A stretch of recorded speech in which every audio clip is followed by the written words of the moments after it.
နာတော်အတွက်ရှေ့ဆောင်လမ်းပြစံပြထမ်းရွက်ကျိုးပန်းခဲ့သောကျေးဇူးတော်အရှင်ဆရာတော်သခင်အရှင်သူမြတ်ကြီးဖရာတပည့်တော်တရုတ်ဆောင်ပို့သူခိုင်အောင်ဆရာတော်ဤထေရပတိအချင်းချုပ်အားထပ်သားဝင်ပြုပါရန်ရိုသေလေးမြတ်စွာလျှောက်ထားအပ်ပါသည်ရှင်ဖရာဝိသာနုဓမ္မကတိကမြို့သားရေးဝါဒီဆရာတော်ဗတ္တနာဝိစိတ်တာပြီးဝင်တာအရှင်ဝေရသူမစိုးရိမ်ဤထေရပတိအချင်းဖြစ်ပါရရှင်မန္တလေးမြို့မစိုးရိမ်တိုက်သည့်ဓမ္မတဟာယဆရာတော်ဗတ္တနာဝိစိတ်တာပြီးဝင်တာအရှင်ဝေရသူမစိုးရိမ်ဆရာတော်လောင်းရာကိုခမဲတော်ဦးခင်မောင်ဝင်းစက်မှုလေယာမဲတော်ဒေါ်တင်နေဦးတို့ကမန္တလေးတိုင်းကျောက်ဆည်မြို့အောက်ချမ်းရဲ့ပြည်သူ့ဆေးရုံကြီးတွင်1330ပြည့်နှစ်ဝါဆိုလာဇန်2ရက်26ဇွန်1968ပုဂ္ဂဟုနေ့မွန်လွယ်ပိုင်း၌ပွားမြင်တော်မူခဲ့ပါသည်မွေးချင်း6ယောက်တွင်ဒုတိယဖြစ်ပါသည်ခမဲတော်တောင်ဝင်ကြရာအေယာဝတီတိုင်းဝါခေမကျုံမငေးမြောင်းမြအိမ်မဲမျိုးတို့တွင်1330 1968ခုနှစ်မှ1336 1984ခုနှစ်အထိလိုက်ပါနေထိုင်ခဲ့ပြီး1339 1985ခုနှစ်မှ1340ခု1985ခုနှစ်အထိကျောက်ဆည်မြို့အမက6အထာကတိတို့တွင်အထမတန်းအောင်မြင်သည့်အထိနေထိုင်ခဲ့ပါသည်1340ခု1985ခုနှစ်တွင်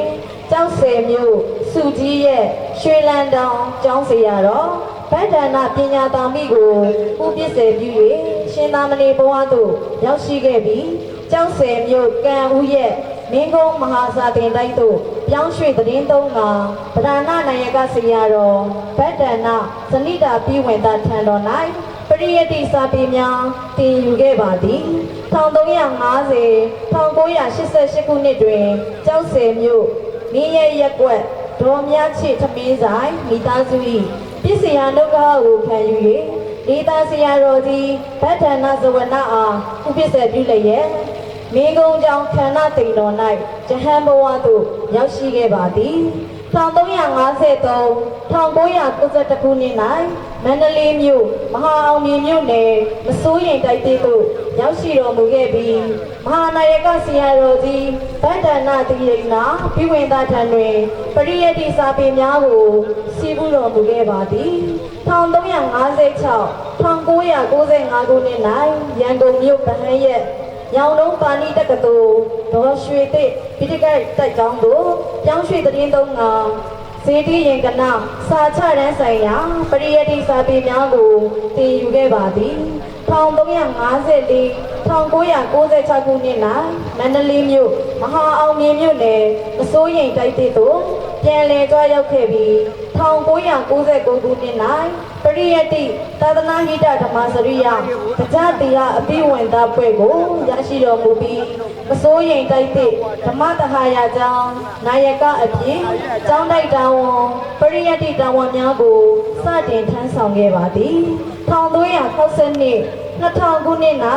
ထေရဝါဒတိုက်ပွဲစာအုပ်ကိုရေးသားထုတ်ဝေခဲ့ရမှာဝီရသူအစိုးရိမ်မှုသောကလောင်အမည်ထင်ရှားခဲ့ပါသည်ဆရာတော်သည်2000ခုနှစ်တွင်ပါရမီပြိုးပြင်းဒွိလူအသင်းကိုတည်ထောင်ခဲ့ပြီးဆရာတော်၏မွေးလာဖြစ်သောဇွန်လရက်တိုင်းဒွိလူလံပွဲများကျင်းပလာခဲ့ရာ2025ခုနှစ်ဇွန်လတွင်28ကြိမ်မြောက်လူဒန်းနိုင်ခဲ့ပါသည်2012ခုနှစ်တွင်လောကအလင်းပညာဒါနကျူရှင်ကျောင်းအားတည်ထောင်ခဲ့ပြီးတက္ကသိုလ်ဝန်ထမ်းတည်တဲ့ကျူရှင်ကျောင်းအပြင်ပွင့်လက်က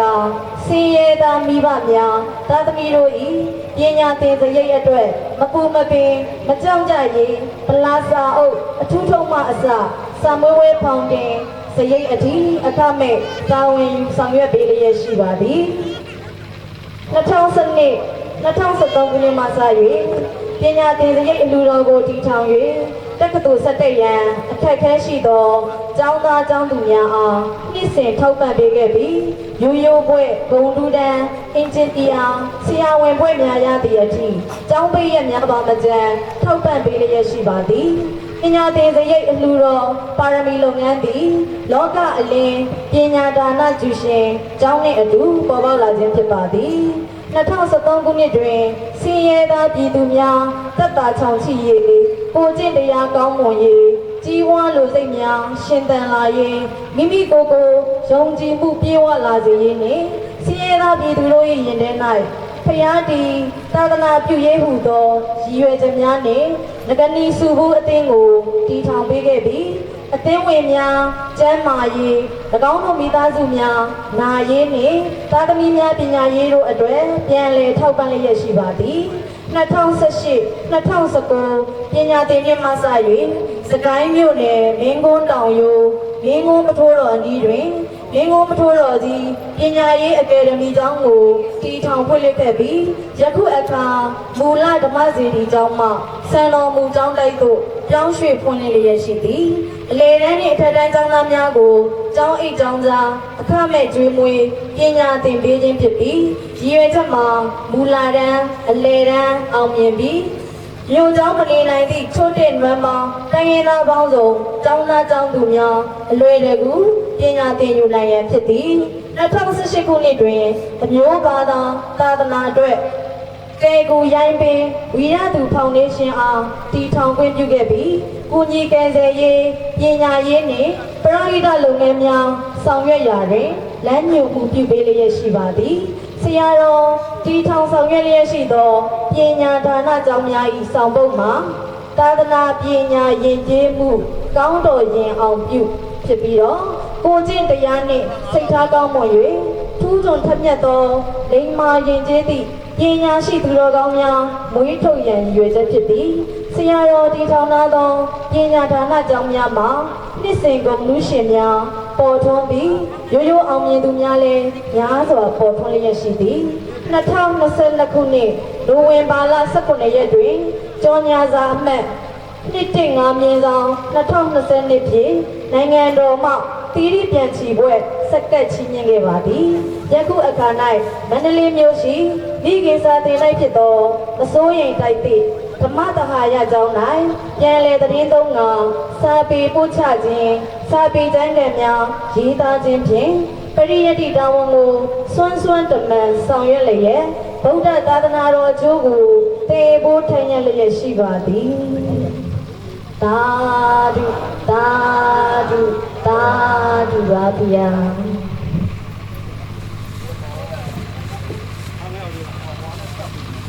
ဆက်လက်ပြီးတော့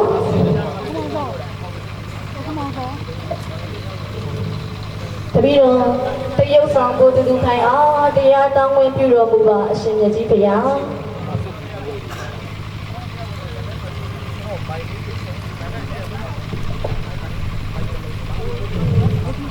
တာရုယာသာမမယံမနေဇန္တိဘဝတာကတိအမကံတိနာဘဝေနာဒေတေတုဓမ္မကတိကောတန်နေယူရန်ထိတ်ဝေလာဆန်းရည်တို့ကျက်တီရောင်ဤပြောင်းလီထိုးပါဓမ္မဂုံဤရောင်လျံကြည်သည်နာမီကြောကြအရှိသူမြတ်ဖျားမယံဩဃာလေးသွေဝိပင်လေမကူလွေစီယံဤတန်စိတ်ရှိတတိမျောစာတပိတော်မတို့တိဝါတန္တရာမလေးခန္ဓာရီထေလေးနေအမြဲမှုချဒုက္ခပွေဤသည်တပိတော်မတို့တိတာရုတန္တရာဝေပေါင်းလွတ်ကြောင်းဓမ္မလမ်းမရောက်အောင်တွေ့ရတော်မူ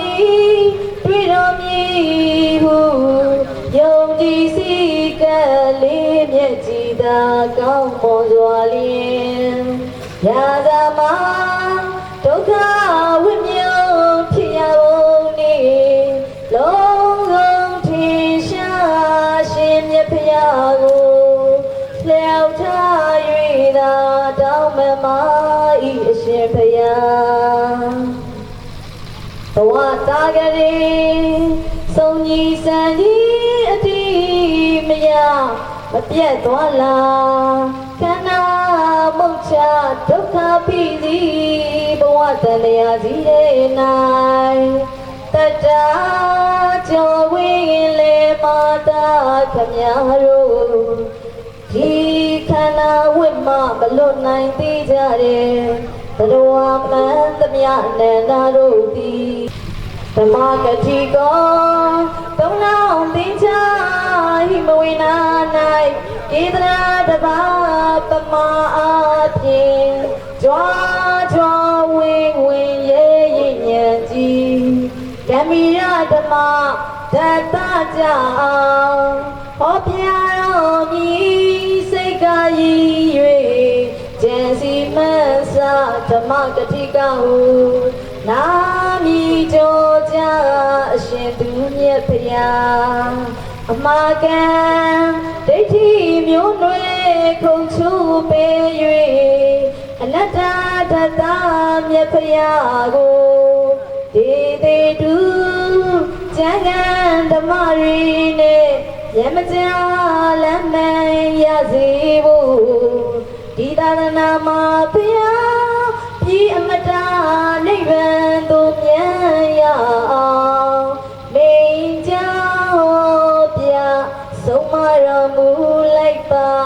ကျေးဇူးတော်ရှင်ဆရာတော်သခင်အရှင်သူမြတ်ကြီးဖျား